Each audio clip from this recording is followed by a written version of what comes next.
Welcome to the deep dive. We sift through the sources looking for clarity and those real aha moments for you. Now, if you're anything like me, or, well, most people, you've probably said it right. I really need to save more money. Or maybe this is the year I finally get out of debt. We all have these big financial hopes, these, strong desires for something better. But here's the tricky part. How often do those great intentions just kind of hang there, like wishes that never really turn into a solid plan? It's super common, isn't it? And our sources tell us that jump from I wished I did it often gets stuck right there at the planning stage. So that's exactly what we're diving into today. This deep dive, it's all about setting smart financial goals. We're not just going to spell out an acronym. No, we want to give you a framework one that's like widely recommended, really effective. It's designed to take those fuzzy wishes and make them clear, actionable plans, stuff you can actually do. This isn't just theory, it's practical. A blueprint, really. Okay, let's unpack this. Yeah, and what's really fascinating here, and the sources definitely back this up, is how something that seems pretty simple, like the SMART acronym, how it can be such a powerful formula. You hear it from financial planners, educators, even, behavioral folks. It's genuinely like a shortcut. It helps you get informed fast about setting goals that you'll actually, stick with and hopefully celebrate achieving. It just bumps up your chances of success quite dramatically, actually. Turns that big kind of shapeless ambition into something clear, manageable even, maybe exciting. Absolutely. So, our mission for you today, it's pretty focused. We want you to leave this deep dive not just knowing what SMART stands for, but really getting why each bit is so vital and crucially, how you can start using it right away for your own financial goals. We're aiming for that clear, actionable knowledge you can put into practice, well, pretty much as soon as we're done here. Okay, so our source material starts with a really core idea, financial goals. They give your money purpose. Makes sense, right? Without a goal, money can just sort of flow in and out. Maybe it piles up, but without real direction, like a boat drifting. But you set a goal. Suddenly your money has a job to do. Maybe that job is tackling high interest debt, or maybe it's saving for that amazing trip you keep dreaming about, or just building up that emergency cushion, for when life throws a curveball. It's about direction, a mission for your money. Precisely. And that's exactly where the SMART framework really shines. Because it's not quite enough just to have a purpose. The sources really stress this. SMART takes that purpose and turns it into like a structured plan, something you can execute.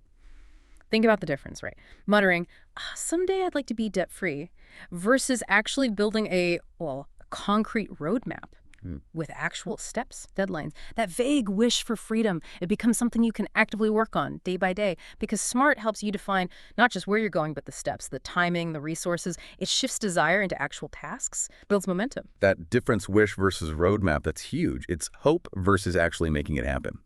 Which brings us nicely to the acronym itself, SMART.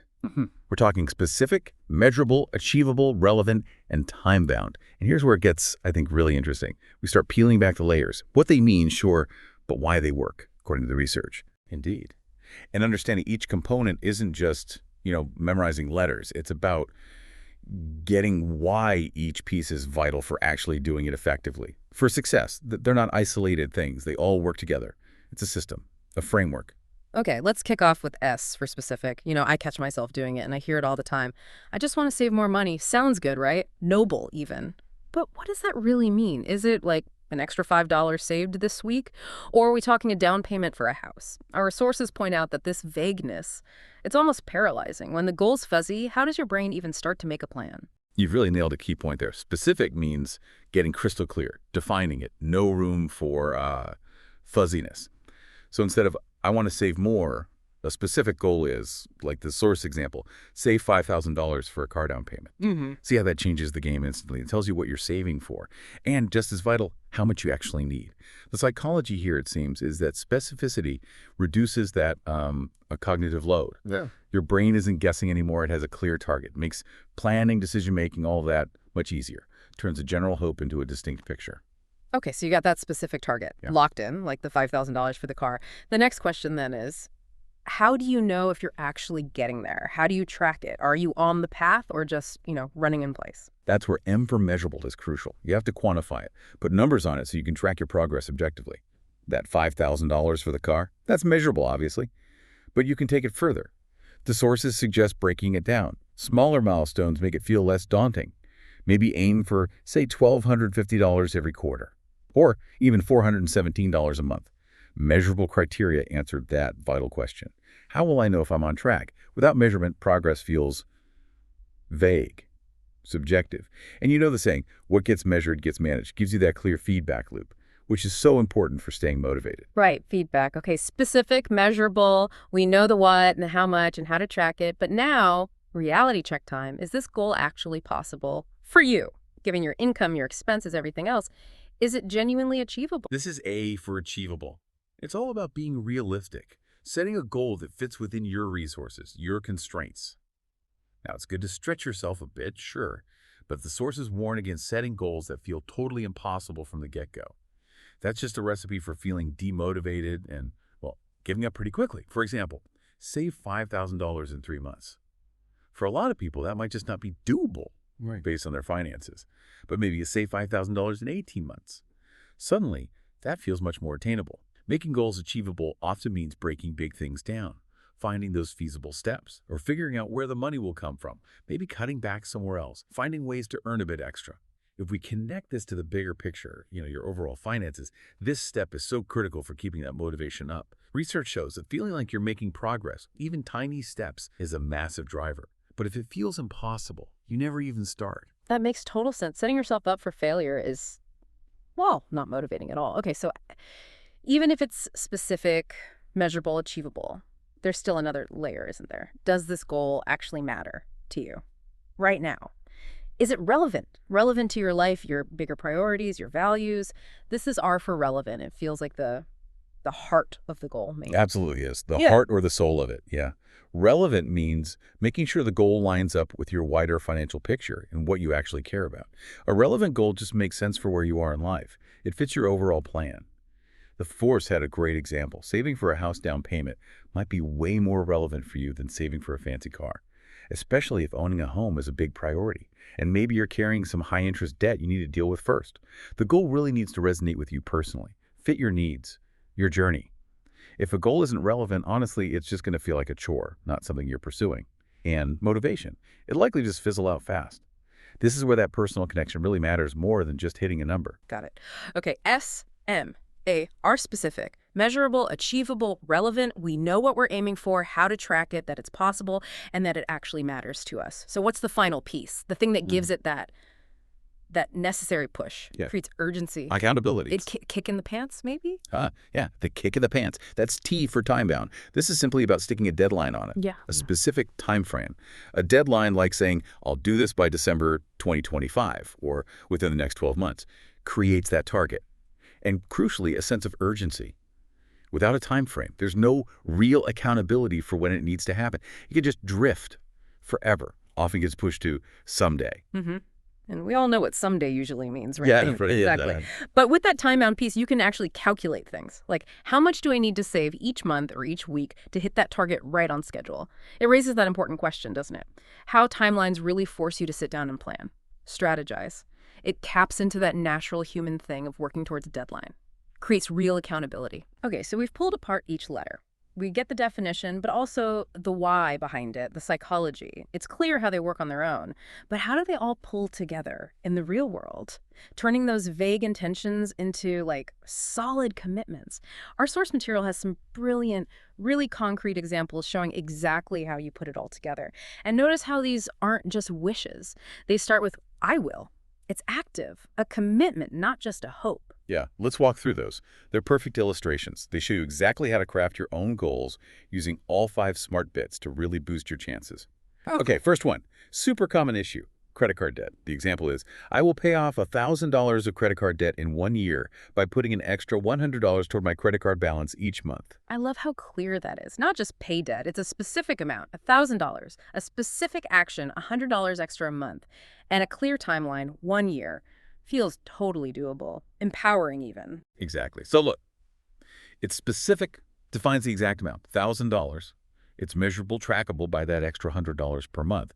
It's achievable, well, assuming $100 fits the budget, right? Maybe cutting back somewhere using a bonus makes it feel realistic. Yeah. It's highly relevant tackling high-interest debt. That's huge for financial health. Reduces stress too. And of course, it's time-bound, that clear 1-year deadline. All the elements are right there. Creates a focused plan of attack. Okay, second example.